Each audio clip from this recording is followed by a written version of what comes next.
McCausland and I am Associate Professor in the Division of Societal Impact, Equity and Engagement.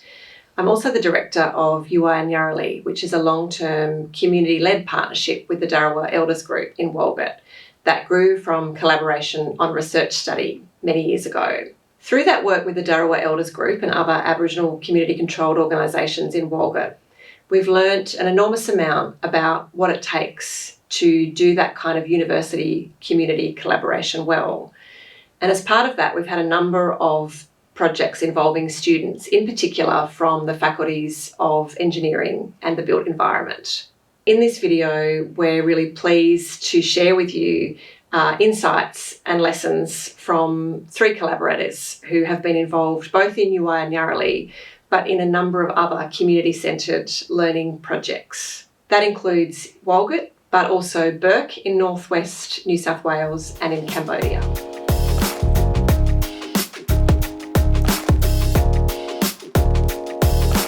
As a Wiradjuri woman, as somebody that I was only a student until recently, from a cultural perspective, I was looking in my degree for skills that would equip me to work with my community or other Aboriginal and Torres Strait Islander communities. And even though there were attempts to integrate that perspective into design studios and courses, at least because of my maturity as, an older student, but also for my experience or, through my family and things like that, I knew that the skills of simulating a client that was Indigenous wasn't the same as actually working directly with community. And whilst there's a lot of pressure and a lot of risks that come with working directly with the community, I definitely think that the courses weren't working hard enough to help prepare me in the type of work that I knew that I would want to be doing when I finished as a student and started to work as a practitioner. I definitely think that when I'm working as an educator, I try to be really clear and think about what I would want to be learning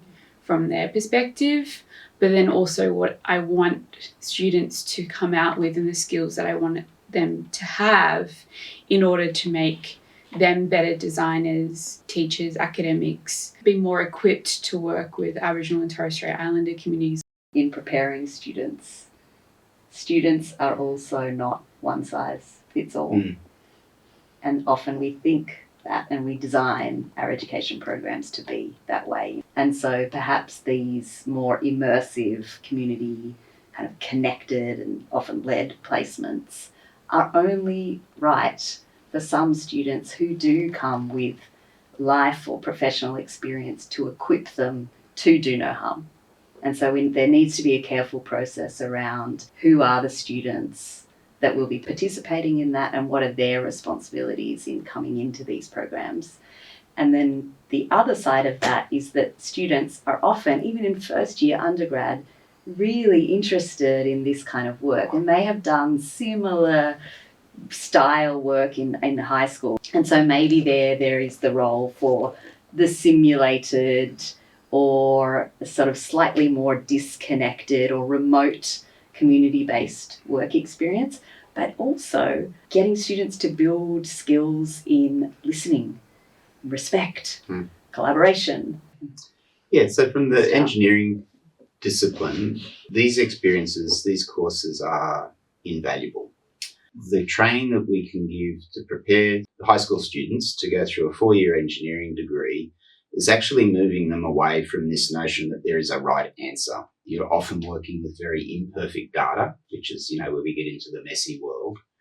And so, you're now starting to have to think like an engineer. And you are, you're delivering a project, and most projects have a design brief, so it has to achieve something, and how you measure that and evaluate it. That's very similar to these experiences. And so what you're measuring and evaluating may not have anything to do with the actual spring restoration. It might be seeing ways that you've been able to contribute to the people in the community, increasing their ability to act on of their own agency and solve problems.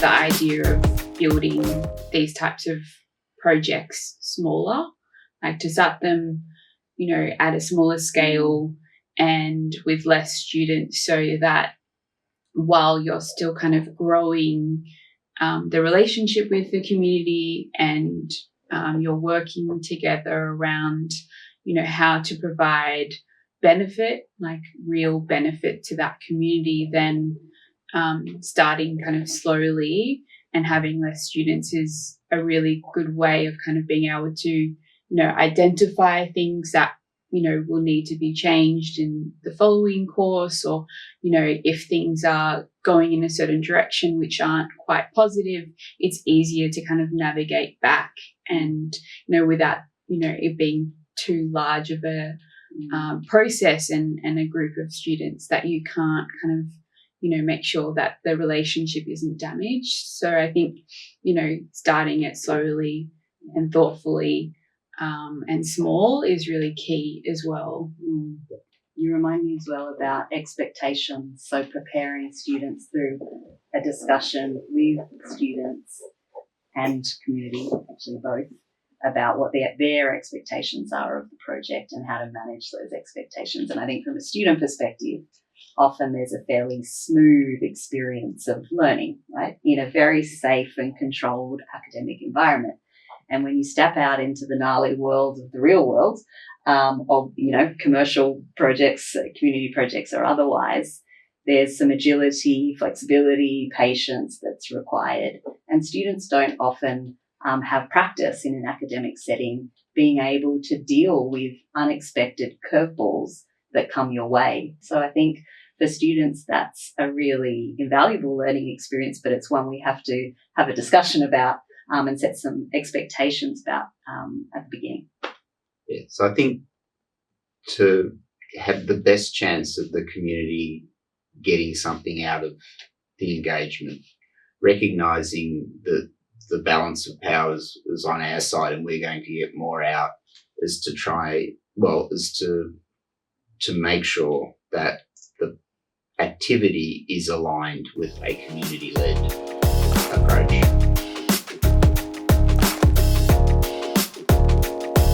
The Yuwaya Ngarra-li induction is a really important step for collaborators who are coming into the work to be introduced to the Yuwaya Ngarra-li Partnership's way of working, which has been led by the Dharawal Elders Group.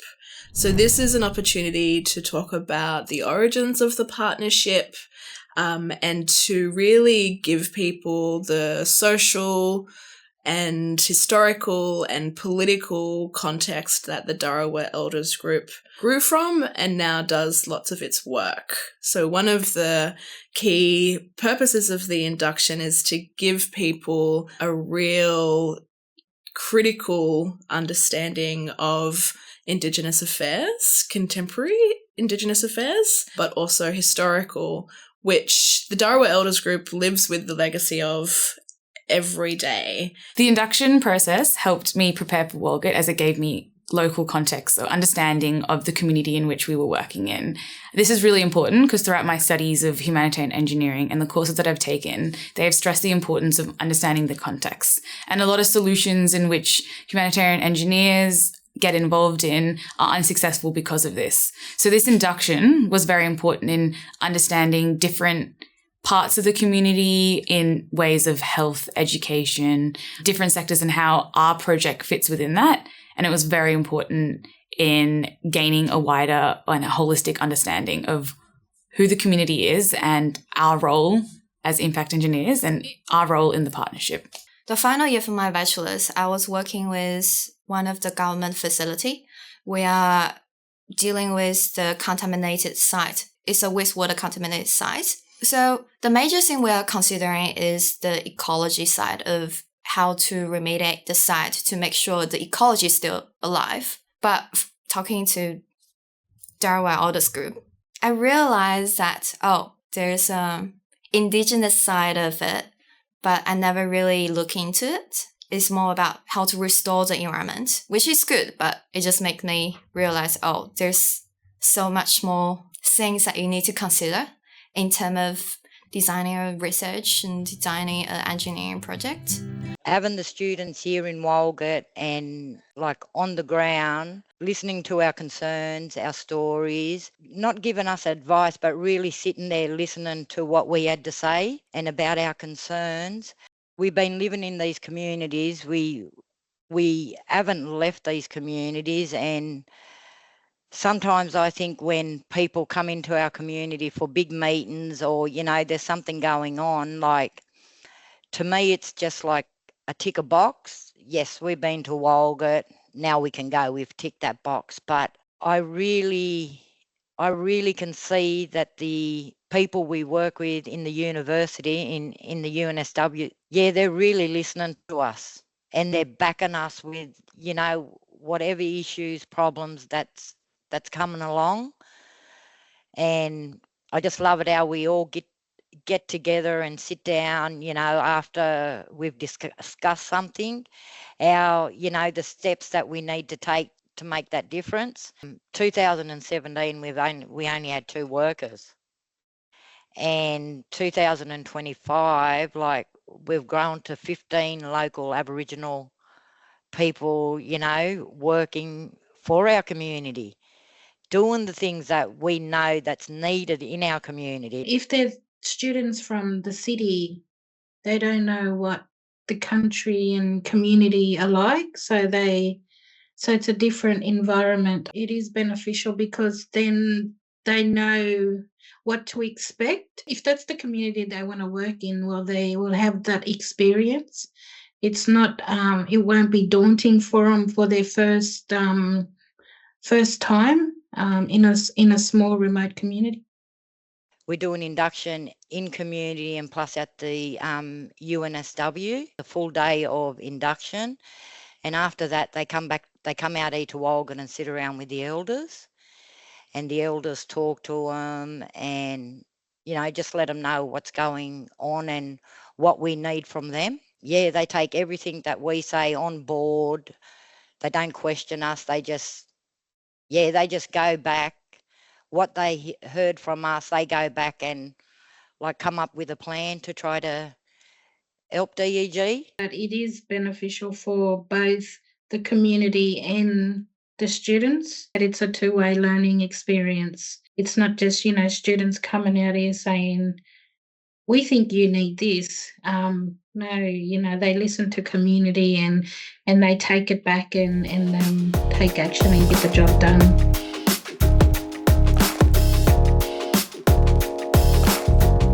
Going back to designing the landscape, for this project, it's through experience, it's through working, listening, and doing things to build a connection with the land that we were going to design for, and for the land that owns us and other living and non-living things.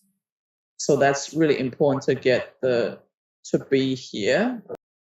Something we tried to set up is a sort of cultural induction, I guess, that students participate in with members of the project. And this was Sam at that stage, to prepare students. And that, I remember you said students need to do their homework. And so that's kind of understanding the social, political, spatial, economic context of the project they're about to set into, the fact that kind of spans and crosses borders, but also thinking about their own positionality. So who are they? Where do their biases come from? Where do their experiences come from? And how will that influence the way that they intersect with this project and interact with people in the project?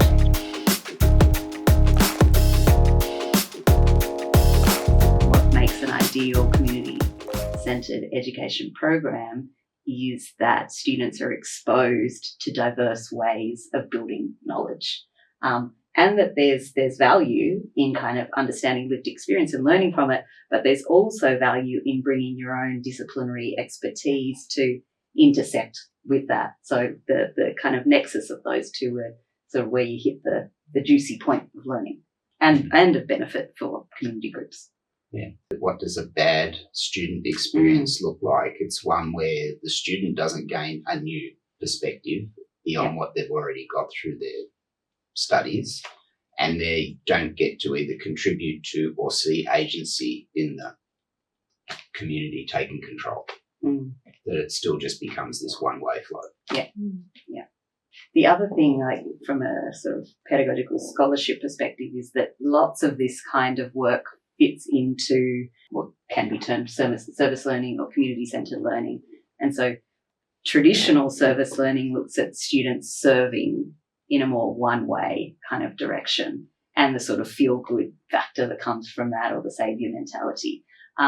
Now what we're talking more about is critical service learning. So how can students continue to serve in partnership and in a two-way manner, but also be understanding of the root inequalities that often drive the need for these projects in the first place. So they might be involved in working with community groups to address these shorter-term issues, but also trying to understand and ideally address the root inequalities.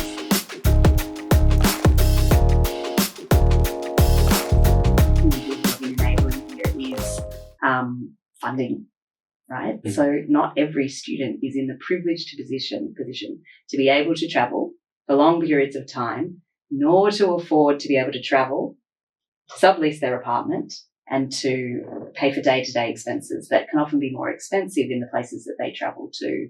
And so I think the university has a responsibility here to kind of support from a financial perspective as a way of enabling these partnerships and enabling the great outcomes that come for both students and for communities. The other one that comes up through this lens is visas. So the assumption that all students are Australian citizens who just have direct access to be able to, travel to any country around the world and participate in these projects is really inaccurate, right? And so lots of these projects that I've been involved in, we've had to really support students who come from diverse countries and often have troubles gaining access to a visa to participate in these programs. So that's, I guess, just another aspect that we need to think about. Yeah, so in relation to equity, I think it's really personal, because, Eva was talking about, the opportunity for students, for certain students in doing that Cambodia studio during COVID, when they generally wouldn't have been able to. And, that is exactly my situation, because throughout my entire degree, most of the degree I had to do part-time so that I could work, trying to appeal to students that might be in a similar situation is really valuable, because, they have, a skill set and they have a lived experience of not coming from certain backgrounds and understanding, potentially some of the situations or circumstances of communities that they might be working with. And I think making sure that you're getting, quite a lot of different people in these types of courses is really vital, because you'll get a different skill set and you'll get a different perspective. Makes me think as well about the equity sort of question here and the role of the community, and really the point that Greg was making about agency here and enabling that agency and having trust in the community partner to choose the students that will work for them, right? And trust in the community partner to not just play a sideline role or be a supporter or a contributor. Perhaps this requires time and relationship building to work towards, but for the communities to actually be leading the placement and for students to see that community member comes with knowledge that is so valuable and comes as a teacher, and a different type of teacher than perhaps they're used to, but one that is equally, if not more, valuable. I think that's what the work integrated learning model really enables at UNSW. So we typically think of the work integrated learning host as a commercial workplace host, let's say through the lens of built environment. But I think what we're seeing now is that a community organisation, a group of people or an individual can act as that host, and that's such a valuable thing for students to experience.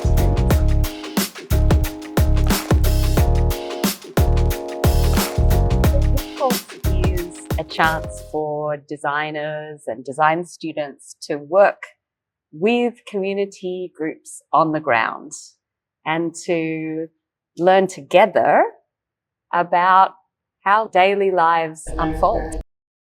Yeah, I think this is really a unique course that Australian students and Cambodian students, they have this learning process together.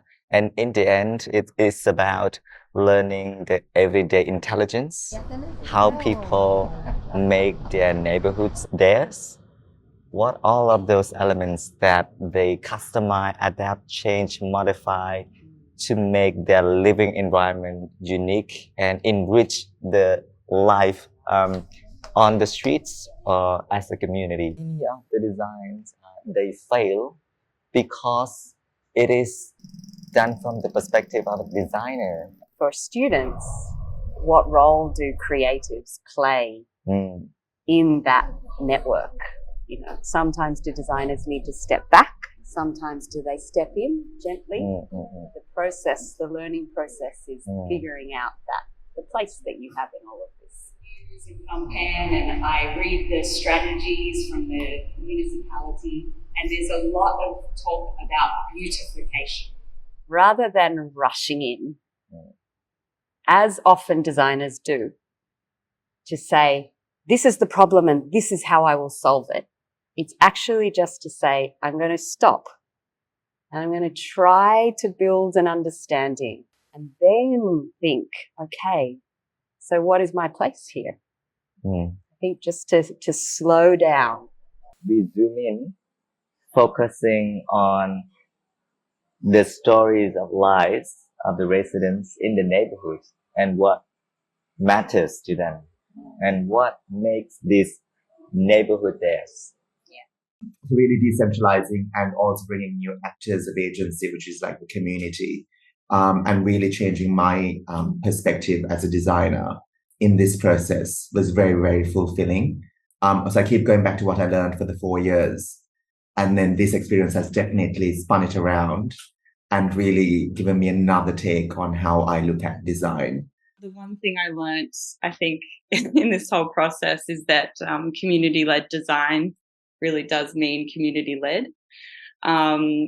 You know, the endless meetings, the workshops, the presentations, hundreds of pages of data collected, studied, transcripts, photographs, so many iterations of the design that I can't even count anymore. And just this like constant negotiation between, you know, the community and the designers. And this is the part of the process that I think I'm going to take back with me forever. I have been an international student in Australia, and that is probably going to be, I'm probably going to be the odd one out. So understanding like how I am, what makes me different is important too. So you really just learn to understand how much to almost give and how much to hold, because you can't just give solutions that people aren't ready to accept. Those tough moments, I would say, but like an important lesson to take, because you can't just, there's no hierarchy as such of, oh, you're a designer and this should be imposed, because the whole point was trying to be useful to the community.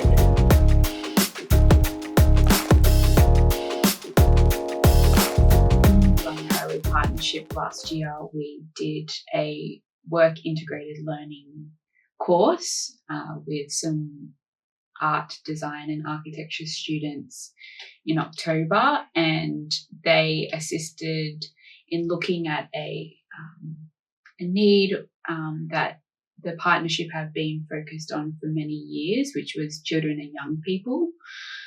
And in that course, the students were invited out to the community, but they spent a lot of the time, you know, on campus working with our team and learning from different people within our team. And I think there is also a, you know, sometimes a misunderstanding that students always need to be going out and be, you know, immersed within the community in order to understand and have a good outcome. Being aware that the students can still have an amazing experience where they're, looking at a specific community project and need, but it doesn't always need to be them on the ground. It reminds me of the value of the knowledge and the partnerships that academics often bring and teachers bring in understanding a context and in helping to sometimes reduce the load on the community. And the COVID situation is the perfect example of that. And so I think some of these situations have pushed us to think about this kind of spectrum of ways that we can frame and design community-centred education projects. We actually have to keep these experiences going alongside the longer-term, more immersive, sort of on-the-ground experiences, and kind of expand that repertoire even more.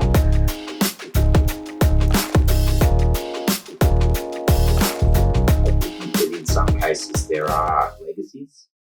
A garden, a restored spring, a green wall in a hospital will be, legacies that potentially are left, which is good. But yeah, I think we should be honest and say, no, we're getting more out of this than the community are getting out of it. I think about the value of these projects to communities. Design or built environment design and engineering have a strength, I think, in that we do come from an applied sort of practice. And we do have students, more senior students, who have the technical skills to be able to support sometimes community projects that are perhaps shorter term, smaller, incremental, and that communities and community members often don't have the time to get to. And so there's this kind of short-term, these short-term solutions that students can support, and that definitely can benefit community through the lens of the project itself or the legacy, but also through the sort of relationship building that comes within that project. So in a longer-term sense, I guess we are often working with communities whose voices are sidelined in all sorts of fields, policy being one, built environment, absolutely. That the voices, the knowledges that they bring are pushed to the side or not listened to at all. And so I think sometimes these partnerships, if we think about them over really long periods of time, not a year, 5 years, 10 years, 15 years, 20 years, a lifetime, they are able to enable the agency that, Greg, you were talking about. I mean, the agency is there, right? But to sort of say, hey, this knowledge is valuable. How do we evaluate these projects? Is it about the short-term legacy or the product or the artifact? Or is it about the relationship building, the trust, the agency that comes with that? And the impact of that on how students see their role as an engineer or a designer, less as, okay, I'm designing for, more as I'm designing with, more as I'm a facilitator, more as I'm valuing sort of multi-pronged approaches to knowledge building.